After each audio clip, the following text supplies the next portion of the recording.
Can you lend me money for my brother's hospital bill? What? Are you kidding me? In the middle of the night, the doorbell rang loudly, and Nolan showed up at our house, soaked from the heavy rain.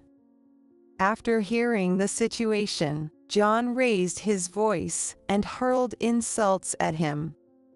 Unforgivable.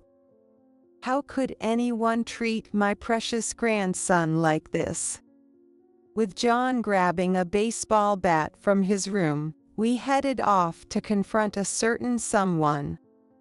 My name is Lily Anderson, and I'm 65 years old. I'm a housewife who enjoys cafe hopping. My husband, John, is the owner of a construction company. Originally, we planned for our son, Scott, to take over the business, but during high school, he had such bad behavior that he was nowhere near fit to run the company. He'd skip school, cut classes, and he was constantly getting picked up by the police for wandering around at night. Fed up with Scott's reckless attitude, John gave him a stern warning to find a job on his own. Scott, who was in the middle of his rebellious phase, felt his pride was hurt and stormed out of the house. He didn't come back for quite a while. Dad, I have a child now. I have a wife, too. I came back today because I wanted to show you my kid. But then, one day, several years later, Scott suddenly came back home. Standing next to him was a woman I didn't recognize, with a nervous expression, looking reserved and hesitant. At first, I didn't understand why she was so nervous, but I quickly realized the reason. In Scott's arms, a cute baby was crying. That baby was our first grandchild, Nolan. At the time, Scott was working as an office worker, and he met his wife at his job. He explained later that he had wanted to come back home many times, but couldn't find the right moment, and things ended up like this. Even though we had tried to contact him multiple times, he didn't respond because he felt it was his way of taking responsibility. I told Dad I didn't need his help when I left, so I thought I couldn't face him unless I had a proper job and was living a decent life. Scott muttered awkwardly, scratching the back of his head. His wife, standing beside him with her head hanging down, seemed to be feeling uneasy. I'm sorry things turned out this way. Scott followed suit and apologized for the late news. Seeing the two of them, John scratched the back of his head in distress and let out a deep sigh. It's been 6 years. Huh? Huh? It's been 6 years since you left. You've been doing your best on your own all this time. And you, miss, thank you for staying by this knucklehead's side.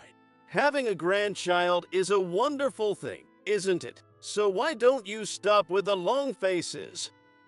Lily, can you order something tasty for delivery? It's a special occasion after all. Let's relax and enjoy. I think John's face, as he said this with a smile, was the gentlest I'd ever seen. Seeing this, Scott and his wife, too, seemed relieved, and for the first time in a long while, our home was filled with laughter. After that, Scott started visiting us more often.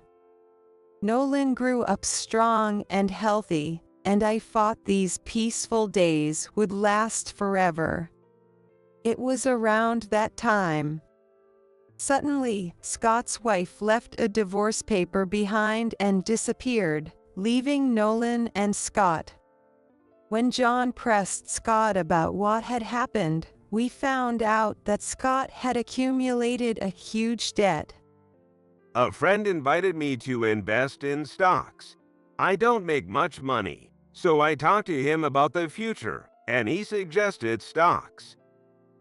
Scott got lucky the first time and made a big profit, but then he got cocky and borrowed money to buy more stocks. But the stocks he bought took a nosedive. He ended up with a $20,000 debt.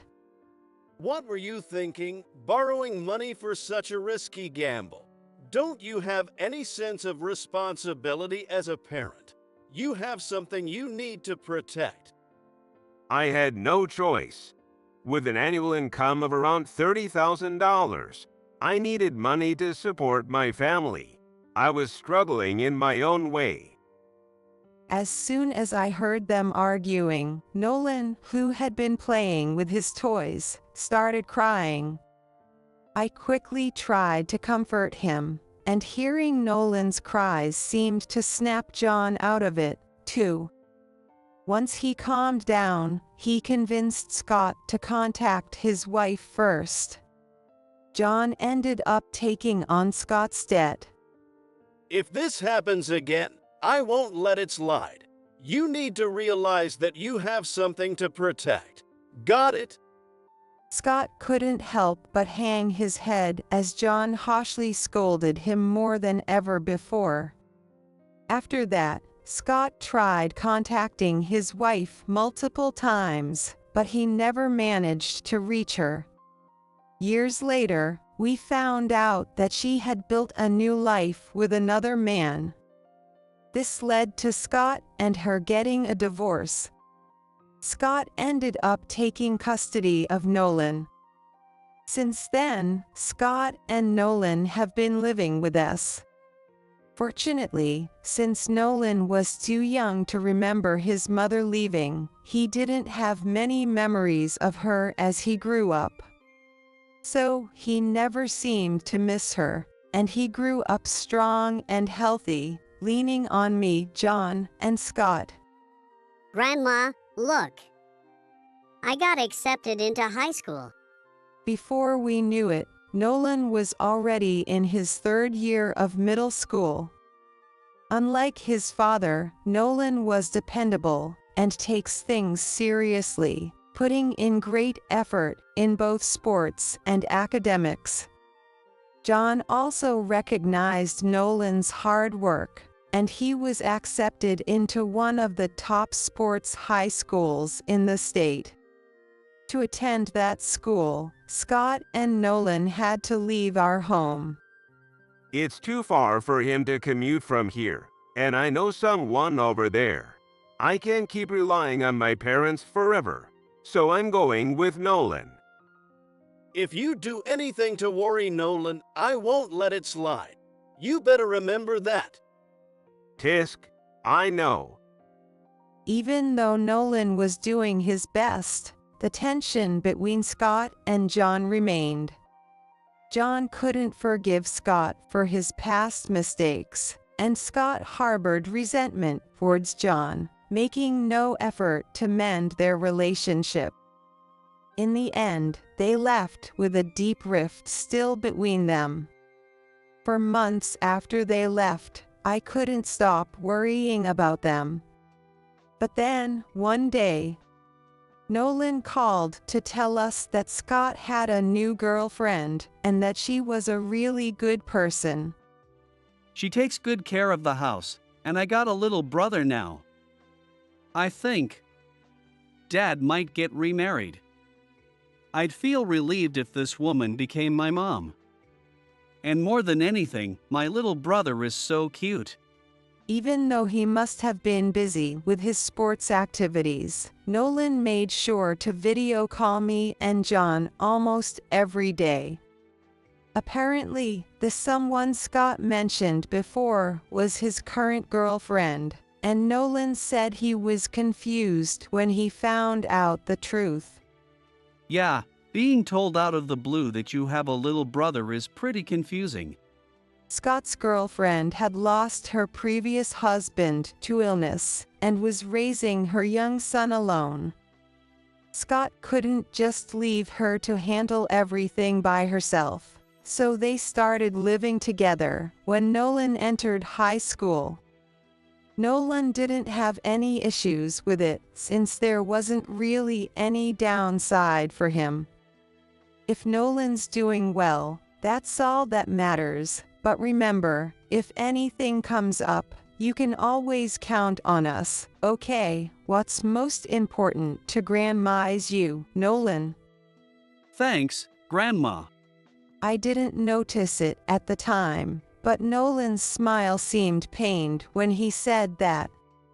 Not long after, something happened. That evening, a severe rainstorm hit. A hurricane was approaching, and the trains were shut down. The rain was expected to continue into the next day, so the nearby schools announced closures. John's company also decided to prioritize safety and gave everyone the day off. This rain is awful. The site for the day after tomorrow might be dangerous too, with the ground being so muddy.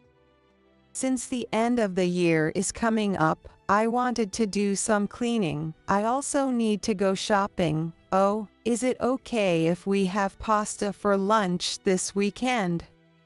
Even though we finally had some time to relax together, the heavy rain left us with nothing to do. With nothing else to do, John and I spent the time in the living room, watching our usual programs on TV.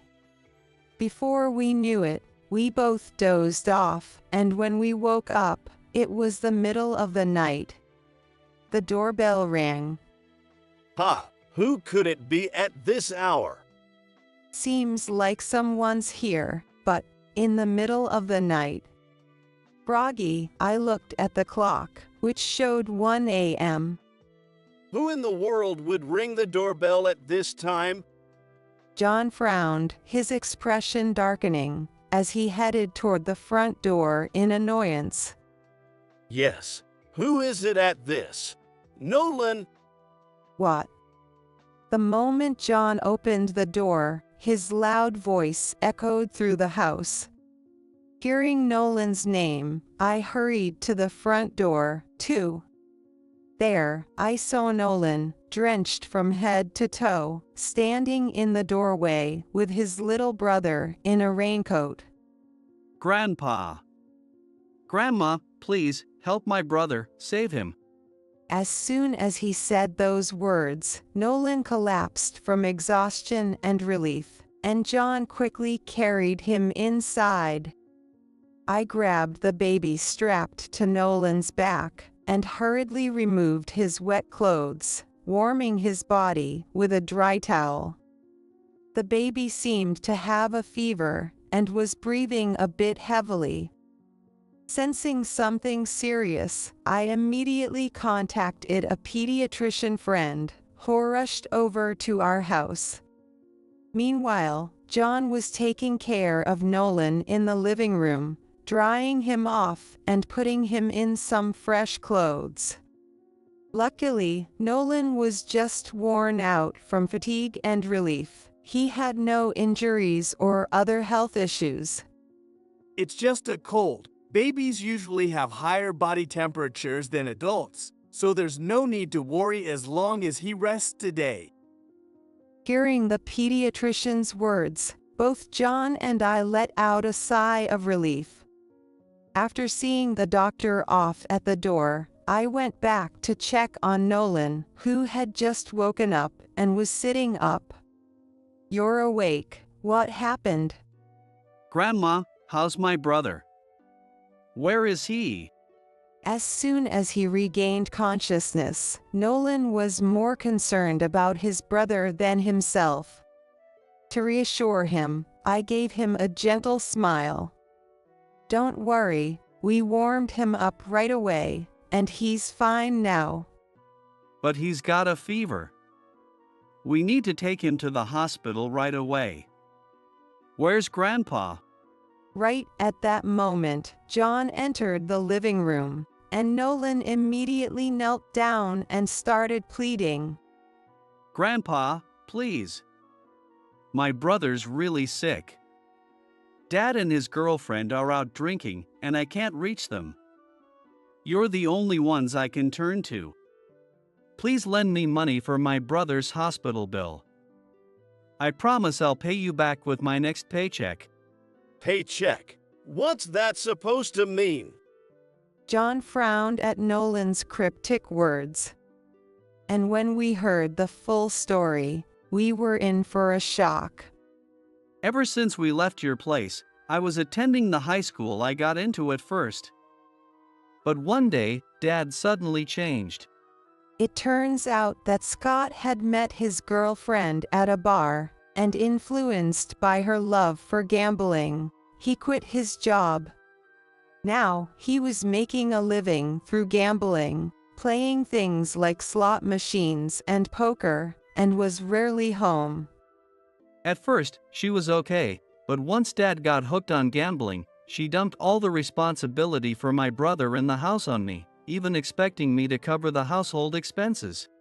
Nolan tried to talk to the school about the situation, but Scott prevented him from doing so. Scott started going to her bar, and even got involved with some shady people. Since then, Nolan was controlled by force, living according to Scott and his girlfriend's demands. I couldn't manage both taking care of my brother and doing sports, so I dropped out of high school. I begged Dad to let me at least get my high school diploma, so now I'm working multiple part-time jobs while attending an online high school. In the little time he had left, he took care of his brother and the household chores. He was essentially a young caregiver. Hearing this, I trembled with anger, clenching my fists tightly. John, who was listening next to me, hung his head in silence. I was already furious with my son, but for his girlfriend to be like this too. Unforgivable. Seeing our reaction, Nolan, worried, quickly spoke up and started pleading again. I don't care what happens to me. But my brother is just a baby. I can keep going because he smiles at me. If I lose him, So please. I promise I'll pay you back, just lend me the money for his hospital bill. What? Are you kidding me? John's voice boomed louder than I'd ever heard before. You shouldn't have to do something like that.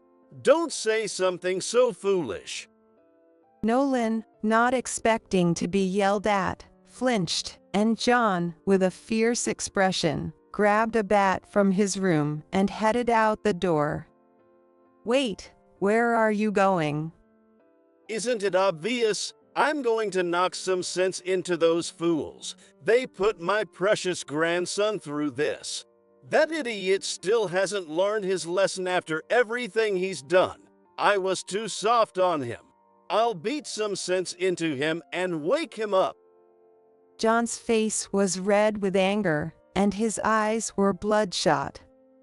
Nolan, who didn't want this to happen, hurriedly joined me in trying to stop him. But as John struggled to shake us off, we suddenly heard a baby crying from the back room. If we don't hurry, it'll be too late for him. Nolan, remembering the urgency, tried to bring the conversation back to the hospital, but I quickly explained the situation to him. Learning that his brother was okay, Nolan collapsed on the spot, tears of relief streaming down his face. I was so scared that something might happen to him. I'm really glad. I'm so glad he's okay. Nolan began to cry out loud, his love for his brother clear as day. Thanks to Nolan's emotions and the baby's cries, John calmed down, and we all returned to the living room. So, what do we do now? Honestly, I don't think we can trust Scott with Nolan anymore. I agree. I won't stand by and do nothing. Even though John had calmed down, there was no way we could leave things as they were after learning the truth. Nolan also opened up, asking for help if possible. I'm more worried about my brother when he gets older. I don't care what happens to Dad and his girlfriend, but I'll do anything to keep my brother safe. Lily, get in touch with him. Huh? That idiot is using shady people to threaten Nolan. An eye for an eye, and we'll use some shady methods of our own. As soon as I heard those words, I understood what he meant and immediately made a call. Nolan, not understanding what was about to happen, watched nervously.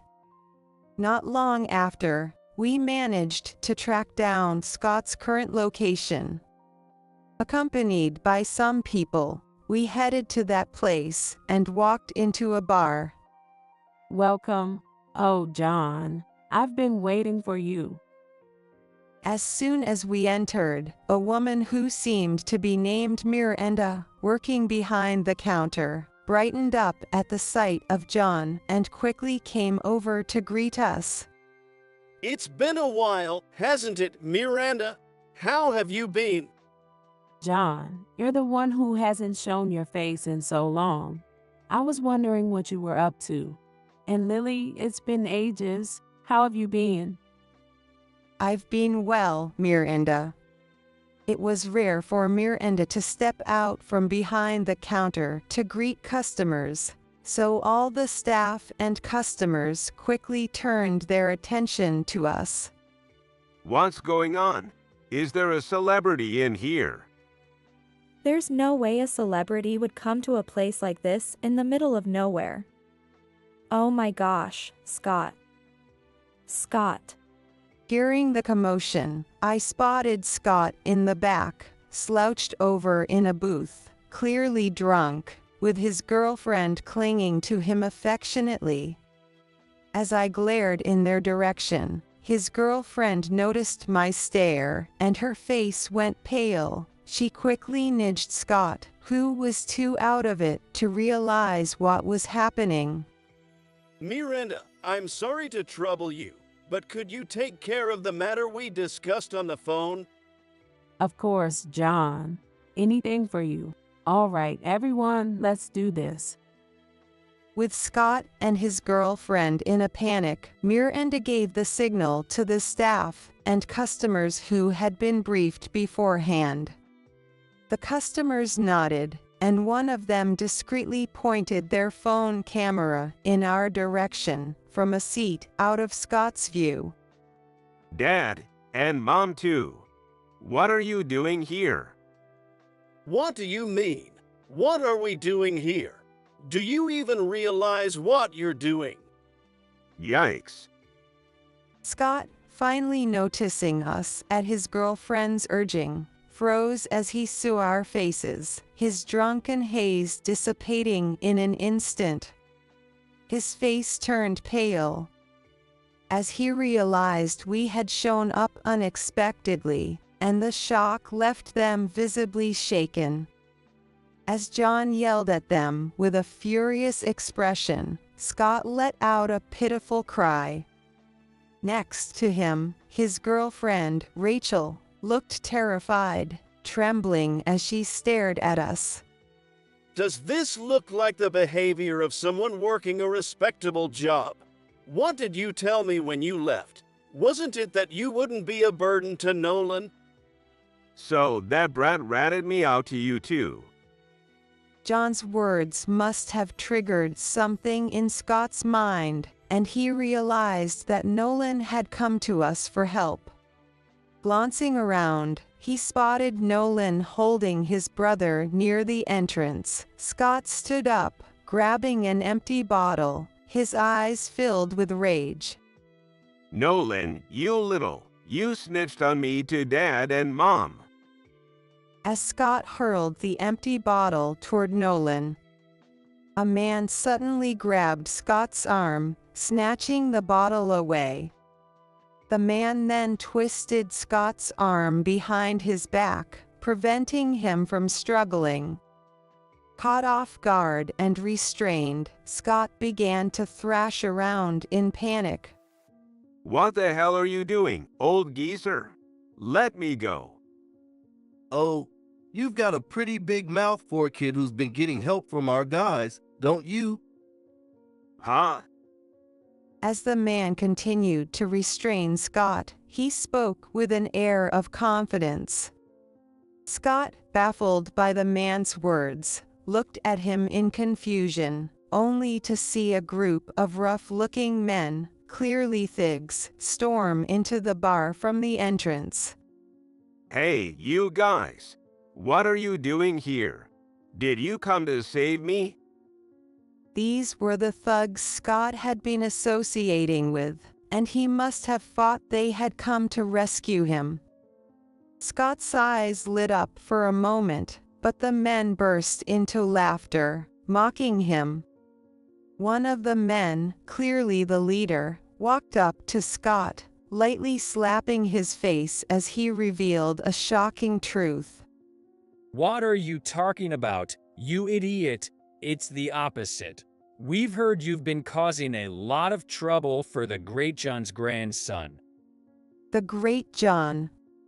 The moment Scott and Rachel heard those words, they turned to look at John in shock.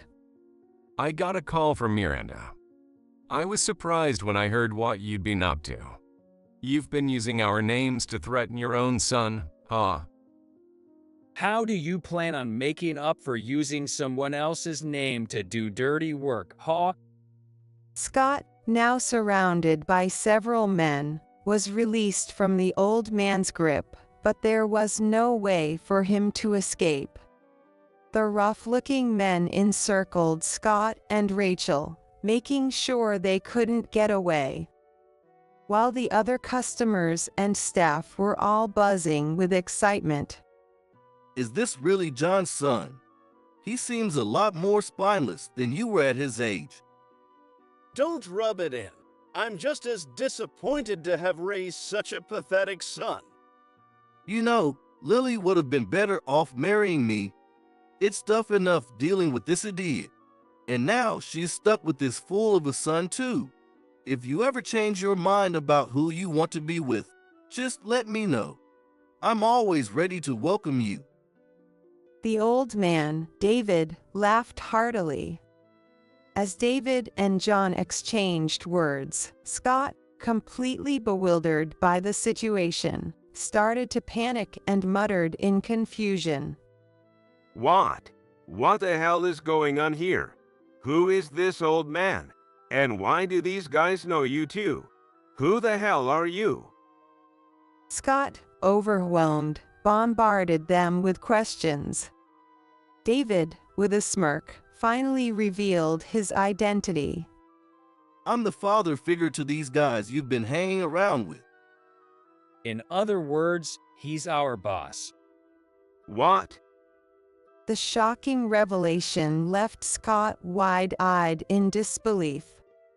Rachel, too, was stunned, her mouth hanging open in surprise, while Nolan watched the scene unfold in amazement. Back in the day, this guy and I were best friends, bonded through countless fights. We've been through thick and thin together. I was stronger, though, so he always ended up crying after I beat him. Crying? You were the one who always lost and whined about it. What? John and David leaned in, forehead to forehead, bickering as they had done in their younger days. The men around them couldn't help but smile at the sight, and Miranda took the opportunity to share more details. Back in the day, these two were the golden duo running things around here. There wasn't a delinquent in the county who didn't know their names. No one could beat them in a fight, and they had a lot of people who looked up to them. They were pretty cool, you know. John protected the town publicly, while this guy, David, handled things behind the scenes. Don't be fooled. John was just one step away from ending up in my world. We're not that different, really. Don't sulk just because you didn't get much of an education. As the banter continued, Miranda walked over to me, linking her arm with mine, and revealed yet another shocking truth. And Lily here was the Madonna of these two. She was famous all over town for her beauty and brains. It's nostalgic to remember how they used to fight over her with their fists. Oh, come on, Miranda. Stop. You're embarrassing me. Even we looked up to you, Lily. Everyone in our world knows about these three. Scott, still in shock from the revelations, couldn't close his gaping mouth, and Rachel was just as dumbfounded. But the most surprising thing is that Lily was the strongest of them all. What? Hearing this, both Scott and Rachel looked completely stunned. Neither of them could beat me in a fight. No way. Lily, don't say that. Couldn't beat you in a fight. Hearing those ominous words, Scott nervously spoke up. Seeing this, Miranda, realizing he truly knew nothing, began to explain the situation with an exasperated tone.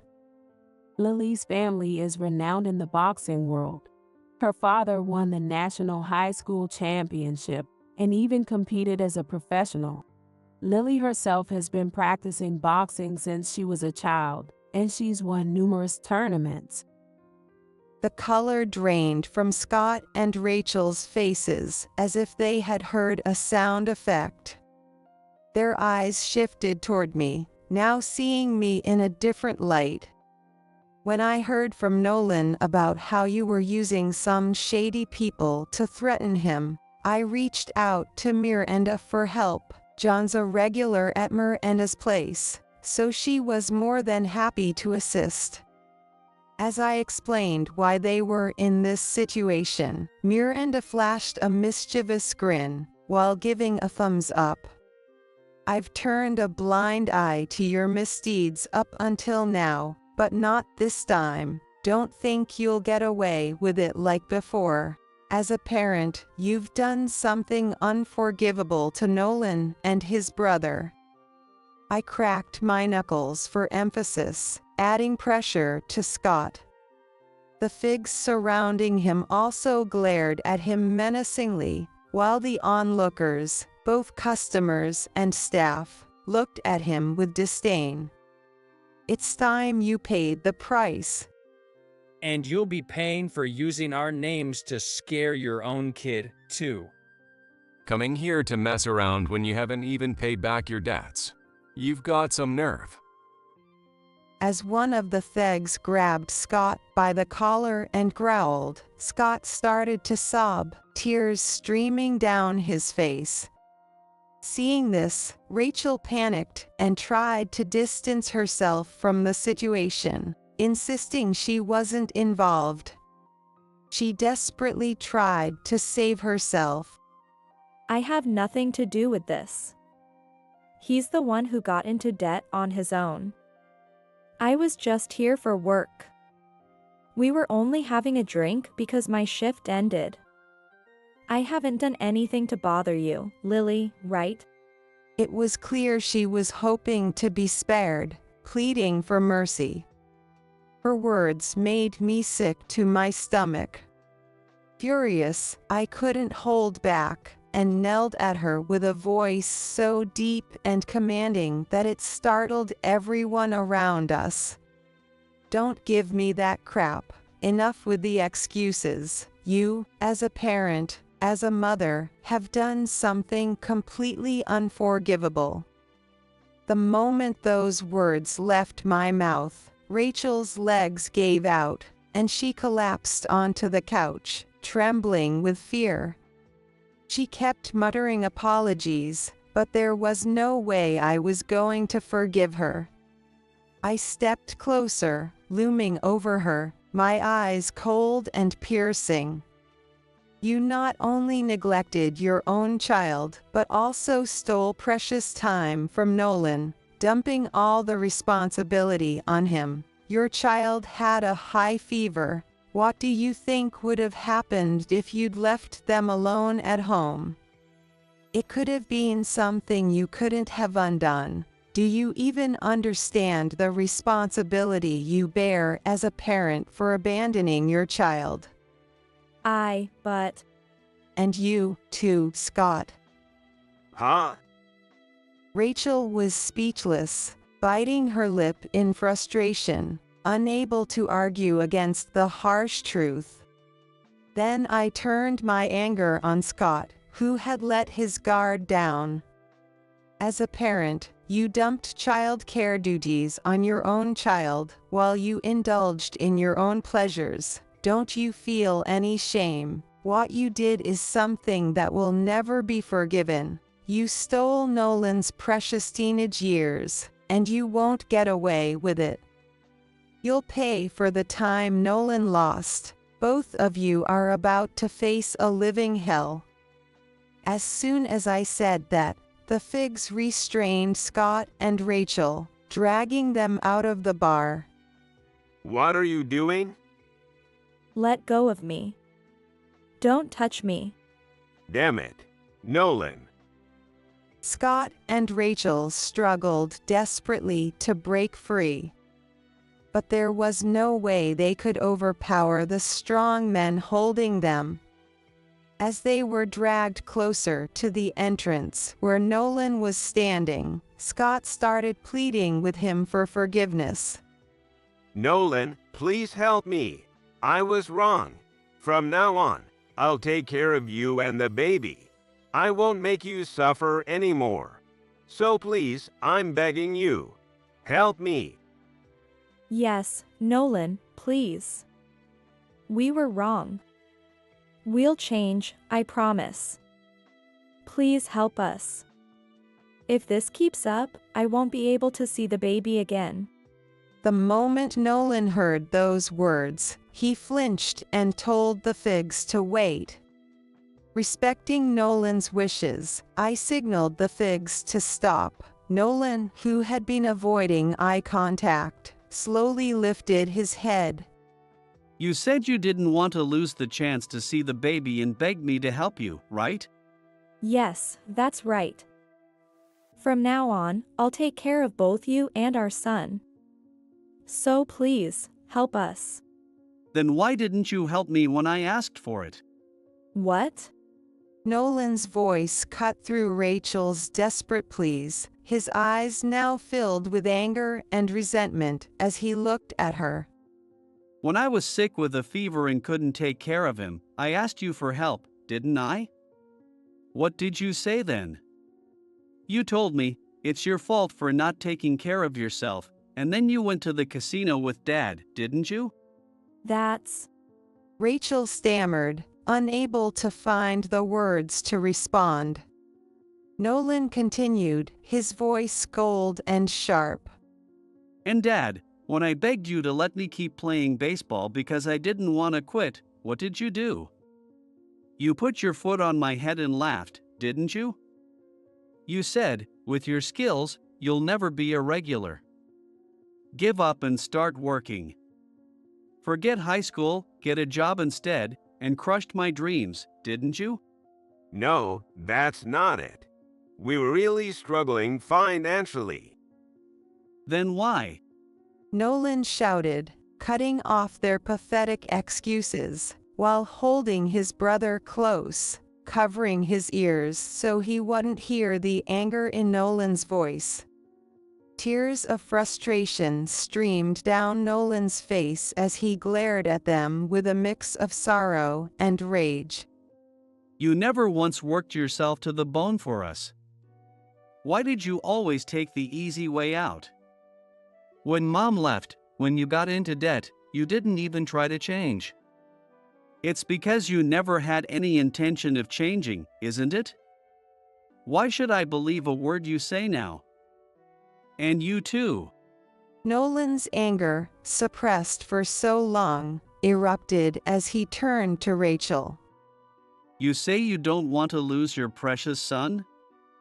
After ignoring him all this time, what kind of nonsense are you spouting? When was the last time you changed his diaper? When did you comfort him when he cried at night, bathe him, or cook for him? When? I had to beg my boss to let me take him to work with me, and I've been taking care of him around the clock so you could do whatever you wanted. Don't ever say you want to see your son again. You're not even parents, you're just worthless trash. Don't ever show your faces to me or my brother again. The harsh words from the usually gentle Nolan left them both stunned. A moment ago, they had been struggling violently, but now, in shock, they fell silent and stopped resisting. Seeing their reaction, Nolan seemed to come back to himself, lowering his head as he struggled to hold back tears.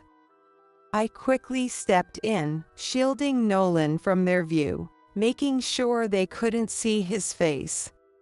Then, to drive the final nail in the coffin, I delivered one last blow on Nolan's behalf. Everything happening right now is the result of all the wrongs you've done. It's time for you to face the consequences of your actions. You'll never be able to come near us again. Regret it in the deepest pits of hell. At my signal, the Figs took them away to their hideout, and we never saw them again. This is how we succeeded in protecting Nolan. Since then, Scott and Rachel have been living through a hell on earth under David's control. They've been thrown into such grueling labor conditions that menial tasks doesn't even begin to describe it, and every penny they earn is sent to Nolan and his brother.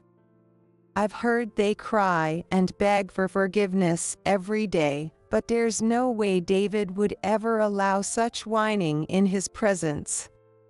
They even tried to escape, but were caught almost immediately, and now they are forced to work themselves to the bone in the harshest conditions underground. When Nolan heard about their situation, he showed no intention of forgiving them, and even said he wouldn't mind if they were put in an even worse environment. Apparently, David found that very amusing. Since then, Nolan and his brother have been living with us. There was an attempt by his girlfriend's family to take the baby back, but Nolan pleaded desperately. Because of him, I was able to endure everything Dad put me through. Even though we're not blood related, I've raised him as my real brother. Please, let us live together. To support Nolan's plea, I showed his girlfriend's parents the footage from that day, which a customer had recorded. Seeing the video, they finally understood. Thank you for being so protective of our grandson. They placed their trust in Nolan and us, on the condition that they could see their grandson a few times a month. Nolan now lives happily with his brother at our place. I wanted Nolan to continue playing the baseball he loved, so I negotiated with a local amateur team, and now he's back to playing baseball. He successfully earned his high school diploma and is currently balancing baseball and work at the same company. His younger brother has also started going to daycare and is growing up healthy and strong. When I start earning my own money, Grandpa, you can retire and relax. Don't be ridiculous. You're not off the hook yet. I'll take you to a great steak restaurant, so you can still lean on me for a while. Seeing John laughing like that, I couldn't help but smile too.